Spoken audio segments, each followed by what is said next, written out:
Colon cleansing ಅಥವಾ ಈ colon detox ಅಂತಾರೆ, ಕರಳನ್ನ ಕ್ಲೀನ್ ಮಾಡೋದು, ಈ ಎನಿಮಾ ಥೆರಪಿ ತಗೊಳ್ಳೋದು, ಹೈಡ್ರೋಥೆರಪಿ ಅಂತಾರೆ, ಕೊಲಾನಿಕ್ ಇರಿಗೇಷನ್, ಈ ಥರ ಹಲವಾರು ಹೆಸರುಗಳಿದೆ. ಇದು ಈಗ ಇತ್ತೀಚೆಗೆ ಈ ವೆಲ್ನೆಸ್ ಕ್ಲಿನಿಕ್ಸು, ಗಟ್ ಕ್ಲಿನಿಕ್ಸು, ನ್ಯಾಚುರೋಪತಿ ಸೆಂಟರ್ಸ್ ಅಂತೆಲ್ಲ ಮಾಡಿಕೊಂಡು ಇದನ್ನು ಪ್ರಾಕ್ಟೀಸ್ ಮಾಡ್ತಾ ಇದ್ದಾರೆ. ಇದು ಅವಶ್ಯಕತೆ ಇದೆಯಾ? ಇದು ನಮ್ಮ ಒಂದು ಮೂಢನಂಬಿಕೆನ? ಇದರಲ್ಲಿ ಏನಾದರೂ ಸೈನ್ಸ್, ವಿಜ್ಞಾನ ಏನಾದರೂ ಇದೆಯಾ? ನಾನು doctor Yogananda Reddy, chief gastroenterologist ಮತ್ತು ಡೈರೆಕ್ಟರ್, ಬೆಂಗಳೂರು ಗ್ಯಾಸ್ಟ್ರೋ ಸೆಂಟರ್. ಈ ಚಾನಲ್ಗೆ ನೀವು ದಯವಿಟ್ಟು ಸಬ್ಸ್ಕ್ರೈಬ್ ಮಾಡ್ಕೊಳ್ಳಿ. ಎಲ್ಲ ಥರ ಡೈಜೆಸ್ಟಿವ್ ಹೆಲ್ತ್, ಫ್ಯಾಕ್ಟ್ ಬೇಸ್ಡ್ ಇನ್ಫಾರ್ಮೇಷನ್ನ ನಾವು ರೆಗ್ಯುಲರ್ ಆಗಿ ಪೋಸ್ಟ್ ಮಾಡ್ತಾ ಇರ್ತೀವಿ. ಈಗ ನನ್ನ ಗ್ಯಾಸ್ಟ್ರೆಂಟ್ರಾಲಜಿ ಪ್ರಾಕ್ಟೀಸಲ್ಲಿ ನಾನು ಡೈಲಿ ಯಾರೋ ಒಂದು ಪೇಷಂಟ್ ಕೇಳ್ತಾ ಇರ್ತಾರೆ, ಸರ್ ಇದು ನಾನು ಈ ಕರಳನ್ನ ಕ್ಲೀನ್ ಮಾಡಿಸ್ಕೊಳ್ಳೋದ, ಕೋಲಾನ್ ಕ್ಲೆನ್ಸಿಂಗ್ ಡಿಟಾಕ್ಸ್ ಅಂತ ಮಾಡ್ತಾರೆ, ಇದು ಮಾಡಿಸ್ಕೊಬೋದಾ ಅಂತ.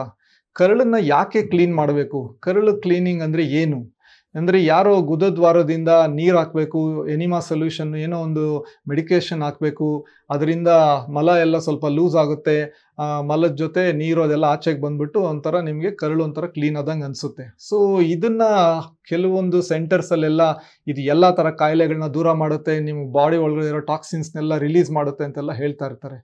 ಈಗ ಇದರಲ್ಲಿ ಹಲವಾರು ಮಿತ್ಸ್ ಇದೆ. ಈಗ ಎಲ್ಲರಿಗೂ ಕರಳನ್ನ ಕ್ಲೀನ್ ಮಾಡೋ ಅವಶ್ಯಕತೆ ಇದೆಯಾ? ನಿಮ್ಮ ಕರಳು ಅದೇ ಕ್ಲೀನ್ ಮಾಡ್ತಾ ಇದೆ. ಈಗ ನೀವು ಡೈಲಿ ಬೆಳಗ್ಗೆ ಟಾಯ್ಲೆಟ್ಗೆ ಹೋಗಿ ಮೋಷನ್ ಎಲ್ಲ ಮಲ ಪಾಸ್ ಮಾಡ್ತಿರೋದಲ್ಲ, ಅದೇ ಕರಳು ಕ್ಲೀನಿಂಗು. ಈಗ ಯಾರಿಗೊಬ್ರಿಗೆ, ಕೆಲವರಿಗೆ ಸಿವಿಯರ್ ಕಾನ್ಸ್ಟಿಪೇಷನ್, ಮಲಬದ್ಧತೆ ಇರುತ್ತೆ, ಅಂಥವ್ರಿಗೆ ಸರಿಯಾಗಿ ಮೋಷನ್ ಬರ್ತಾ ಇರೋದಿಲ್ಲ, ಅಂಥವ್ರಿಗೆ ಕೆಲವೊಂದು ಟೈಮು ನಾವು ಆ್ಯಸ್ ಮೆಡಿಕಲ್ ಪ್ರೊಫೆಷ್ನಲ್ಸು ಹೇಳಿರ್ತೀವಿ, ಇಂಥ ಕೆಲವೊಂದು ಮೆಡಿಸಿನ್ ತೊಗೊಬೇಕು, ಕೆಲವನ್ನ ಕರಳು ಕ್ಲಿಯರ್ ಮಾಡೋ ಅಂಥ ಇದನ್ನು ತೊಗೊಬೇಕಂತ. ಇಲ್ಲಾಂದರೆ ನಮ್ಮ ಒಂದು ಯಕೃತ್ತು, ಕರಳು ಅದು ನ್ಯಾಚುರಲ್ ಆಗಿ ವೇಸ್ಟ್ ಅನ್ನೋದನ್ನ ಡೈಲಿ ತೆಗಿತಾ ಇರುತ್ತೆ. ಸೊ ಇದು ಎಲ್ಲರಿಗೂ ಕರಳನ್ನ ಕ್ಲೀನ್ ಮಾಡೋ ಅವಶ್ಯಕತೆ ಇಲ್ಲ. ಅದು ಇದು ಲಿಕ್ವಿಡು ಹೊರಗಡೆಯಿಂದ ಈ ಎನಿಮಾಸ್ ಕೊಡೋದಾಗಲಿ ಅಥವಾ ನೀರು ಹೊಡೆಯೋದಾಗಲಿ ಹೊಡೆದು. ಎರಡನೇದು, ಕೆಲವರು ಈ ಕರಳನ್ನ ಕ್ಲೀನ್ ಆದರೆ ನನಗೆ ತುಂಬ ವೆಯ್ಟ್ ಲಾಸ್ ಆಗಿದೆ ಅದು ಇದು ಅಂತ ಹೇಳ್ತಾ ಇರ್ತಾರೆ, ಇನ್ಸ್ಟಾಗ್ರಾಮು, ಫೇಸ್ಬುಕ್ ಇಂಥ ಕಡೆ ಎಲ್ಲ. ಇದು ನೀವು ಆವತ್ತಿನ ದಿನ ಏನೋ ಒಂದು ಅರ್ಧ ಕೆಜಿನೋ 1 ಕೆಜಿನೋ ನಿಮಗೆ ಆ ಥರ ಅನ್ನಿಸ್ಬೋದು ವೆಯ್ಟ್ ಲಾಸ್ ಆಗಿದೆ ಅಂತ. ಅದು ಮೋಸ್ಟ್ಲಿ ಏನು, ಅಲ್ಲಿರೋ ನೀರಿನ ಅಂಶ, ಆಮೇಲೆ ಮಲ ಎಲ್ಲ ಹೊರಟೋಗಿರುತ್ತೆ. ಅಲ್ಲಿರೋ ಕೊಬ್ಬಿನಂಶ, ಶರೀರದಲ್ಲಿರೋ ಕೊಬ್ಬಿನಂಶ, ಫ್ಯಾಟ್ ಅಂತೂ ಹೋಗೋದಿಲ್ಲ. ಸೊ ಏನೇ ವೆಯ್ಟ್ ಲಾಸ್ ಅರ್ಧ ಕೆಜಿ ಆ ಥರ ಇದ್ರೂ ಅದು ಆವತ್ತಿನ ದಿನಕ್ಕಷ್ಟೇ. ಆಮೇಲೆ ಈ ಕೋಲಾನ್ ಕ್ಲೆನ್ಸಿಂಗ್ ಅನ್ನೋದು ಇದು it's not A safe way. ಈಗ ವೆಯ್ಟ್ ಲಾಸ್ ಆಗಬೇಕಂದ್ರೆ ಅದು ಇದು ಕೋಲಾನ್ ಕ್ಲೆನ್ಸರ್ಸ್ ತೊಗೊಂಡು ನನಗೆ ಅರ್ಧ ಕೆಜಿ ಲೂಸ್ ಆಗಿದ್ದೀನಿ ಅಂತ ಇದು ಡೈಲಿ ಪ್ರಾಕ್ಟೀಸ್ ಮಾಡಿದ್ರೆ ತೊಂದರೆ ಆಗುತ್ತೆ. ಮೂರನೇದು ಏನಂದರೆ, ಎಷ್ಟೊಂದು ಜನ ಒಳಗಡೆ ಎಲ್ಲ ಒಂಥರ ವಿಷಾಣುಗಳು ಎಲ್ಲ ಕೂತಿದೆ, ಕರಳೆಲ್ಲ ಕ್ಲಿಯರ್ ಆಗಬೇಕು. ಇದು ಈ ಟಾಕ್ಸಿನ್ಸ್ ಅನ್ನೋದು ಒಂಥರ ಈ ಸೆಲೆಬ್ರಿಟಿ ಟೈಪ್ ವರ್ಡ್ ಇದೆ. ಸುಮಾರು ಜನ ಯೂಸ್ ಮಾಡ್ತಾ ಇರ್ತಾರೆ ಈ ಅಡ್ವರ್ಟ್ಸು, ಅಲ್ಲಿ ಇಲ್ಲಿ ಕ್ಲಿಯರಿಂಗ್ ಟಾಕ್ಸಿನ್ಸ್ ಅದು ಇದು ಅಂತ. ಒಂದು ಇದರಲ್ಲಿ ಯಾವುದೇ ರೀತಿಯ ಒಂದು ಸೈಂಟಿಫಿಕ್ ಸ್ಟಡಿ, ವಿಜ್ಞಾನ ನಮಗಿನ್ನೂ ಇದರಲ್ಲಿ ಏನು ಒಂದು ಡೆಫಿನೆಟ್ ಇದಂತೂ ಏನೂ ಇಲ್ಲ. ಕೋಲಾನು ಕ್ಲೀನ್ ಮಾಡೋದ್ರಿಂದ ಟಾಕ್ಸಿನ್ಸ್ ಹೋಗುತ್ತೆ, ಅಲ್ಲಿರೋ ವಿಷಾಣುಗಳು ಹೋಗುತ್ತೆ ಅಂತೇಳಿ. ಯಾಕಂದರೆ ಬಾಡಿಲೇ ಆಲ್ರೆಡಿ ನ್ಯಾಚುರಲ್ ಡಿಟಾಕ್ಸ್ ಮೆಕ್ಯಾನಿಸಮು ನಮಗೆ ನೈಸರ್ಗಿಕ ಇದೆ. ಒಂದು ಲಿವರು, ಕಿಡ್ನಿ, ಕರಳು ಇವೆಲ್ಲ 24 ಗಂಟೆ ಕೆಲಸ ಮಾಡುತ್ತೆ. ಅದೇ ಅದ್ರ ಕೆಲಸ, ವೇಸ್ಟ್ನ ಕ್ಲಿಯರ್ ಮಾಡೋದು. ಸೊ ನಾವು ಅದನ್ನು ಕ್ಲಿಯರ್ ಮಾಡೋ ಅಂಥ ಇದು ಅವಶ್ಯಕತೆ ಇರೋದಿಲ್ಲ. ಇನ್ನು ಎಷ್ಟೊಂದು ಜನ ಇದು ತುಂಬ ಸೇಫ್, ಇದೇ ನ್ಯಾಚುರಲ್ ಅಲ್ವಾ, ಬರೀ ಎನಿಮಾ ಕೊಡ್ತಾ ಇದ್ದಾರೆ, ಬರೀ ಹಿಂದ್ಗಡೆಯಿಂದ ಟ್ಯೂಬ್ ಹಾಕಿ ನೀರು ಹಾಕ್ತಾ ಇದ್ದಾರೆ ಕರಳು ಒಳಗಡೆ, ಇದೆಲ್ಲ ನ್ಯಾಚುರಲ್ಲು ಅದು ಇದು ಅಂತ. ಈಗ ನ್ಯಾಚುರಲ್ ಪ್ರಾಡಕ್ಟ್ ಅಂದ ತಕ್ಷಣ ಅದು ಸೇಫ್ ಅಂತಲ್ಲ. ಯಾಕಂದರೆ ಇವೆಲ್ಲ ಸ್ವಲ್ಪ ಜಾಗೃತಿಯಾಗಿರಬೇಕು. ಈಗ ಕೆಲವೊಂದು ಕೋಲಾನ್ ಕ್ಲೆನ್ಸರ್ಸಲ್ಲೆಲ್ಲ ತುಂಬ ತೊಂದರೆ ಆಗುತ್ತೆ ತೊಗೊಂಡ್ರೆ. ಸೈಡ್ ಎಫೆಕ್ಟ್ಸ್ ಏನು? ಈಗ ಒಂದು, ನಿಮಗೆ ನೀರಿನ ಅಂಶ ಜಾಸ್ತಿ ಹೋದರೆ ಡಿಹೈಡ್ರೇಟ್ ಆಗ್ತೀರಾ. ಸೊ ಬಾಡಿಲಿ ಕೆಲವೊಂದು time excess of fluid loss ಆಗೋದ್ರಿಂದ ಈ ಸೋಡಿಯಮ್ಮು, ಪೊಟ್ಯಾಸಿಯಮ್, ಎಲೆಕ್ಟ್ರೋಲೈಟ್ಸ್ ಅಂತೀವಲ್ಲ, ಇದೆಲ್ಲ ಇಂಬ್ಯಾಲೆನ್ಸ್ ಆಗ್ತಾ ಇರುತ್ತೆ. ರಿಪೀಟೆಡ್ ಆಗಿ ಕರಳನ್ನ ಕ್ಲೀನ್ ಮಾಡೋದು, ಎನಿಮಾಸ್ ಅದೆಲ್ಲ ಕೊಟ್ಟು ಕರಳನ್ನ ಕ್ಲಿಯರ್ ಮಾಡೋದ್ರಿಂದ ಅದರಿಂದ ಏನಾಗುತ್ತೆ, ಈ ಒಳಗಡೆ ಕರಳಲ್ಲಿರೋ ಗುಡ್ ಬ್ಯಾಕ್ಟೀರಿಯಾನು ಹೊಡ್ಕೊಂಡು ಹೊಟ್ಟೋಗುತ್ತೆ.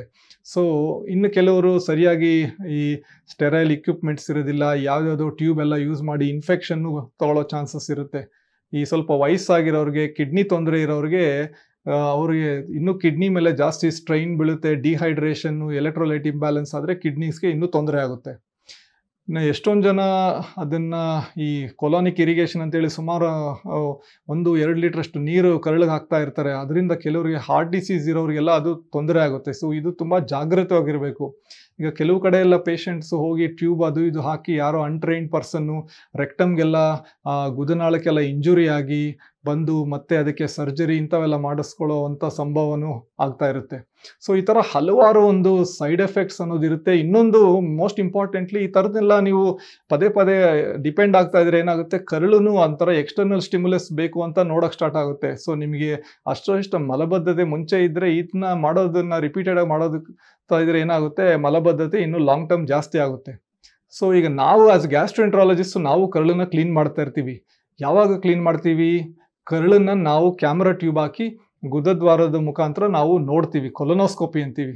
ಅಲ್ಲಿ ಯಾಕೆ ನಾವು ಕ್ಲೀನ್ ಮಾಡಬೇಕಂದ್ರೆ ಕರಳು ನೀಟಾಗಿ ನಮಗೆ ಕಾಣಿಸ್ಬೇಕು. ಯಾಕಂದರೆ ಅಲ್ಲಿ ಕರಳು ಒಳಗಡೆ ಏನಾದರೂ ಕ್ಯಾನ್ಸರ್ ಇದೆಯಾ, ಕರಳಲ್ಲಿ ಚಿಕ್ಕ ಚಿಕ್ಕ ಈ ಮೊಡವೆ ಥರ ಪಾಲಿಪ್ಸ್ ಅಂತೀವಿ ಅದಿದೆಯಾ, ಅಲ್ಸರ್ ಇದೆಯಾ, TB ಇದೆಯಾ, ಇನ್ಫ್ಲಮೇಟರಿ ಬೌಲ್ ಡಿಸೀಸ್. ಸೊ ಇವೆಲ್ಲ ನೋಡಲಿಕ್ಕೆ ನಮಗೆ ಕರಳು ತುಂಬ ಕ್ಲೀನ್ ಆಗಿರ್ಬೇಕು. ಹಾಗಾಗಿ ನಾವು ಕ್ಲೀನ್ ಮಾಡ್ತೀವಿ. ಅದು ನಾವು ಪ್ರಿಪ್ರೇಷನ್ನು ಹಿಂದಿನ ದಿವಸ ಒಂದು ಬಾಟ್ಲು, ಬರೋ ದಿನ ಬೆಳಿಗ್ಗೆ ಒಂದು ಬಾಟ್ಲು ಇದನ್ನು ಕೊಟ್ಟು. ಇನ್ನು ಕೆಲವೊಂದು ಆಪರೇಷನ್ಸ್ ಇರುತ್ತೆ, ಈಗ ಈ ಕರಳಿನ ಆಪರೇಷನ್ಸ್ ಅಂಥದಕ್ಕೂ ಕೋಲಾನ್ ಕ್ಲೆನ್ಸರ್ಸ್ ಕೊಡ್ತೀವಿ. ಯಾಕಂದರೆ ಆಪರೇಷನ್ ಮುಂಚೆ ಕರಳೆಲ್ಲ ಕ್ಲಿಯರ್ ಆಗಬೇಕಂತೇಳಿ. ಕೆಲವರಿಗೆ ತುಂಬ ಸಿವಿಯರ್ ಕಾನ್ಸ್ಟಿಪೇಷನ್ ಇರುತ್ತೆ. ಅವರು ಏನೇ ಅದು ಇದು ಸ್ಟೂಲ್ ಸಾಫ್ಟ್ನರ್ಸು, ಲ್ಯಾಕ್ಸೇಟಿವ್ಸ್ ಅದು ಇದು ತೊಗೊತಾ ಇರ್ತಾರೆ. ಕೆಲವೊಂದು ಟೈಮ್ ಮೋಷನ್ನೇ ಹೋಗ್ತಾ ಇರಲ್ಲ. ಎಷ್ಟೊಂದು ಸರಿ ಮೋಷನ್ ಮಲ ಅನ್ನೋದು ಒಳಗಡೆ ಇಂಪ್ಯಾಕ್ಟ್ ಆಗಿ ಸ್ಟಕ್ ಆಗಿ ಕೂತ್ಬಿಟ್ಟಿರುತ್ತೆ. ಅಂಥ ಟೈಮಲ್ಲೂ ನಾವು ಪ್ರಿಸ್ಕ್ರಿಪ್ಷನ್ ಕೊಟ್ಟು ಕೆಲವೊಂದು ಸೆಲೆಕ್ಟಿವ್ ಆಗಿ ಕೋಲಾನ್ ಕ್ಲೆನ್ಸಿಂಗ್ ಅನ್ನೋದನ್ನ ಮೆಡಿಸಿನ್ಸ್ನ ಯೂಸ್ ಮಾಡಿ ಕ್ಲಿಯರ್ ಮಾಡ್ತಾ ಇರ್ತೀವಿ. ಸೊ ಈ ಥರ ಮೆಡಿಕಲ್ ರೀಸನ್ಸ್ಗೆ ಮಾಡೋ ಅಂಥ ಒಂದು ಈ ಎಕ್ಸಾಂಪಲ್ಸ್ ಇರ್ತಲ್ಲ ತುಂಬ ಕಡಿಮೆ. ಸೊ ಒಂದು ಸಾಮಾನ್ಯ ಮನುಷ್ಯನಿಗೆ ಸುಮ್ಮನೆ ಹೋಗ್ಬಿಟ್ಟು ಕರಳು ಕ್ಲೀನ್ ಮಾಡಿಸ್ಕೊತೀನಿ, ಡಿಟಾಕ್ಸ್ ಮಾಡಿಸ್ಕೊತೀನಿ, ನ್ಯಾಚುರೋಪತಿಗೆ ಹೋಗಿ ಅದು ಮಾಡಿಸ್ಕೊತೀನಿ, ವೆಲ್ನೆಸ್ ಸೆಂಟ್ರಿಗೆ ಹೋಗಿ ಇದನ್ನು ಕರಳನ್ನ ಕ್ಲಿಯರ್ ಮಾಡಿಸ್ಕೊಂಡು ನನಗೆ ಟಾಕ್ಸಿನ್ಸ್ ಮಾಡಿಸ್ಕೊಂಡು ಅದರಲ್ಲೆಲ್ಲ ಮೀನಿಂಗ್ ಇರೋದಿಲ್ಲ. ಯಾಕಂದರೆ ನೀವೇನೋ ಗಟ್ ಹೆಲ್ತು, ಕರಳಿನ ಆರೋಗ್ಯನ ಇಂಪ್ರೂವ್ ಮಾಡ್ಕೊಳ್ಳೋಕ್ಕೆ ಇದು ಶಾರ್ಟ್ ಕಟ್ ಅಂದ್ಕೊಂಡ್ರೆ ಇದು ಶಾರ್ಟ್ ಕಟ್ ಅಲ್ಲ. ಯಾಕಂದರೆ ಈಗ ಎಲ್ಲ ಥರದ್ದು ಏನೇನೋ ಅಡ್ವರ್ಟ್ಸಿ ಗಟ್ ಹೆಲ್ತು, ಸುಮಾರು ಜನ ಅವರು ಮೆಡಿಕಲ್ ಪೀಪಲ್ಲೇ ಅಲ್ಲ, ಎಲ್ಲ ಥರ ಡಿಟಾಕ್ಸ್ ಶಾರ್ಟ್ಸು, ಈ ಬಗ್ ಆ ಬಗ್ ಅಂತೆಲ್ಲ ಅಡ್ವರ್ಟೈಸ್ ಮಾಡಿ ಏನೇನೋ ಪ್ರಾಡಕ್ಟ್ಸ್ ಮಾಡ್ತಾ ಇದ್ದಾರೆ. ನೀವು ಮಾಡಬೇಕಾಗಿರೋದೇನು, ಒಂದು ಒಳ್ಳೆ ಡಯೆಟ್ಟು, ನೀರಿನ ಅಂಶ ಒಂದು 3 ಲೀಟರ್ವರೆಗೂ ನೀರು ಕುಡಿಬೇಕು, ರೆಗ್ಯುಲರ್ ವ್ಯಾಯಾಮ, ಒಂದು 7 ಅವರ್ ನಿದ್ದೆ. ಸೊ ಎಲ್ಲ ಥರ ಹಣ್ಣು ತರಕಾರಿ ಈ ಥರ ಫೈಬರ್ ರಿಚ್ ಡಯೆಟ್ ಎಲ್ಲ ತಗೊಳ್ಳೋದ್ರಿಂದ ಕರಳಿನ ಆರೋಗ್ಯನ ಚೆನ್ನಾಗಿ ನೋಡ್ಕೊಬೇಕು. ಸೊ ಅದನ್ನು ಬಿಟ್ಟು ಈ ಥರ ಈ ಕರಳು ಕ್ಲೀನ್ ಮಾಡಿಸ್ಕೊಳ್ಳೋದು, ರಿಪೀಟೆಡ್ ಆಗಿ ಎನಿಮಾ ಮಾಡಿಸ್ಕೊಳ್ಳೋದು, ಇದು ನಾನು ಆ್ಯಸ್ ಎ ಗ್ಯಾಸ್ಟ್ರೋಎಂಟ್ರಾಲಜಿಸ್ಟು ನಮ್ಮ ಫ್ಯಾಮಿಲಿ ಮೆಂಬರ್ಸ್ಗೂ ಫ್ರೆಂಡ್ಸ್ಗಂತೂ ಸಜೆಸ್ಟ್ ಮಾಡೋದಿಲ್ಲ. ಹಾಗಾಗಿ ನಾನು ನಿಮಗೂ ಸಜೆಸ್ಟ್ ಮಾಡೋಕ್ಕೆ ಹೋಗಲ್ಲ. Thank you.